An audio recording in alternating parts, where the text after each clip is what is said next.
ஆவேசத்தையே இன்னும் ரெண்டா பிரித்தோம்னா ஸ்வரூப ஆவேசம், சக்தி ஆவேசம் என்று ரெண்டா பிரிப்பர்கள். ஸ்வரூப ஆவேசம்னா ஒரு ஆத்மா பேரிலே தன்னுடைய எல்லா சக்திகளையும் ஆவேசித்து விடுவன், தானே அந்த ஆத்மா பேர்ல ஆவேசிச்சிருவன். ஆனா சக்தி ஆவேசம்னா ஒரு காரியம் நடக்கிறதுக்காக ஒரு சக்தியை ஒரு ஆத்மா பேரில ஆவேசிக்க செய்வன். இதுக்கு சக்தி ஆவேசாவதாரம்னு பேர். மூணுத்துக்குமே திருஷ்டாந்தம் சொல்றேன். சக்தி ஆவேசித்தது கார்த்தவீர்யார்ஜுன இடத்திலே, ஸ்வரூப ஆவேசம் பரசுராமனிடத்திலே, தானான அவதாரம் ராமாவதாரம், முக்கிய அவதாரம் ராமாவதாரம்.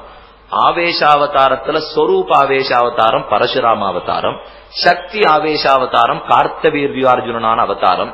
இந்த மூணுத்துக்கு வித்தியாசம் பார்த்தாலே தெரியும். கார்த்தவீர்யார்ஜுனனை பரசுராமன் ஜெயிச்சுட்டார், பரசுராமனை ராமன் ஜெயிச்சுட்டார். இந்த மூணு அவதாரம் ஒண்ணுக்கு அடுத்ததுங்கிறது புரியறது இல்லையோ. முக்கிய அவதாரத்தை விட அமுக்கிய அவதாரம் ரெண்டாம் பட்சம்.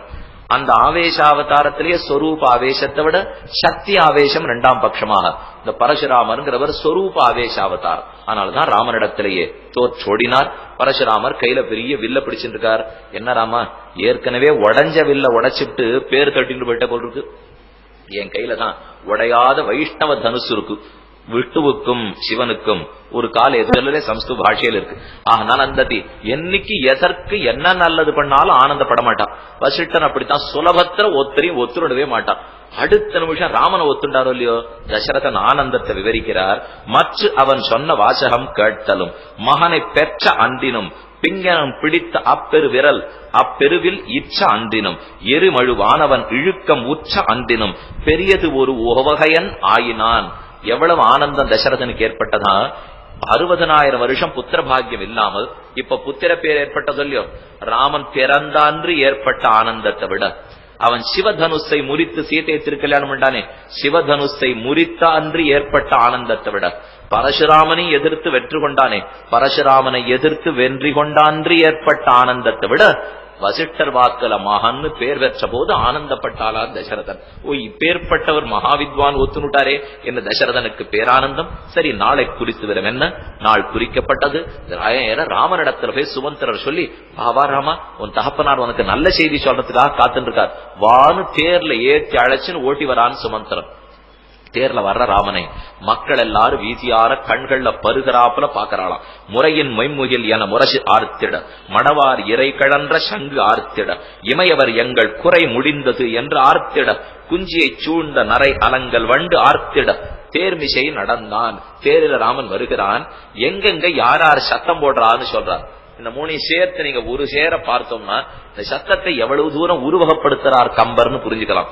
முறையின் மொய்முகில் என முரசு ஆர்த்திட, மேகங்கள்லாம் அடுத்து ஜலத்தை கொட்டணுங்கிறதுக்காக சத்தம் போட ஆரம்பிச்சுட்டான். மேக சத்தத்தை பார்த்து அயோத்தி மாநகரத்துல முரசங்கள் இருக்கு இல்லையோ, அது என்ன மேகத்துக்கு தான் இந்த மாதிரி சத்தம் போட தெரியுமா? எங்களுக்கும் போட தெரியுமே. நாங்க போட்டி போட்டுண்டு நாளைக்கு ராமனுக்கு பட்டாபிஷேகம்னு முரசு சத்தம் போட ஆரம்பிச்சுட்டான். மேகங்கள் பட்டாபிஷேகம்னா ஜலம் கொட்டி ஆகணும், அதை நாங்களே கொட்டுறோம்னு மேகம் சத்தம் போடுறது. மேகத்துக்கு தான் சத்தம் போட தெரியுமா, எங்களுக்கு தெரியாதா அப்படின்னு கீழே இருக்கிற முரசு பேரி அறிவிக்கிறதுக்கு சத்தம் போட்டுதான். அடுத்து மடவார் இறை கழகன் இருக்கணும். துக்கப்பட ஆசையிலன்னு துக்கப்படப்படாதுன்னு வச்சுக்கூடாது, துக்கப்பட ஆசையிலன்னா சுகப்படக்கூடாதுன்னு வச்சுக்கணும். ஏன்னா சுகப்பட்டா 2 நாள் சிரிங்க வரிசையா உங்களுக்கே தெரியும் ஏதோ பெரிய ஆபத்து அடுத்த 4 நாளுக்கு வரப்போறதுன்னு.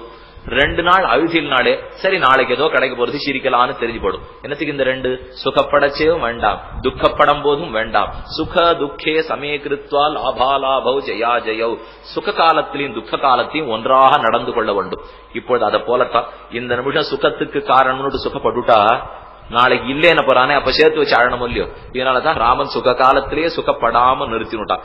இகழ்ந்திலன் கடன் இது என்று உணர்ந்தும் இது தன் கடமைன்னு தெரிந்திருந்தாலும் யாது கொற்றவன் ஏவியது அது செயலன்றோ நீதி ஏற்கு என நினைந்தும் அப்பணி தலை நின்றான். விழுந்து வணங்கி சேவித்து, நீ பார்த்து செய்ன்னு சொன்னா செய்ய போறேன் தசரதா, இது என்ன செய்வாயான்னு ஒரு கேள்வி என்னிடத்துல. இப்போ என்னிடத்துல நீ எத்தையும் எதிர்பார்த்து நிற்றல் கூடாது, நீ ஆணையிட வேண்டும், நாம் செய்து முடிக்க வேண்டும். கயரதற்கு மகன் தன்னை எண்ணி மற்றிலேன் தஞ்சமாகவே.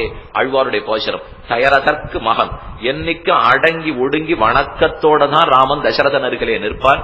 சரின்னு ஒத்துனுட்டான் ராமனும். மக்களுக்கெல்லாம் ஆனந்தம். கடைசியா ராமனும் விலகி போன விற்பாடு பக்கத்தில் இருந்த சிற்றரசர்கள் குறுநில மன்னர்கள்லாம் இருப்பார்களே, இவன் பெரிய பேரரசன் சக்கரவர்த்தி, அந்த மன்னர்களை கூட்டு கேட்கிறான் தசரதன்.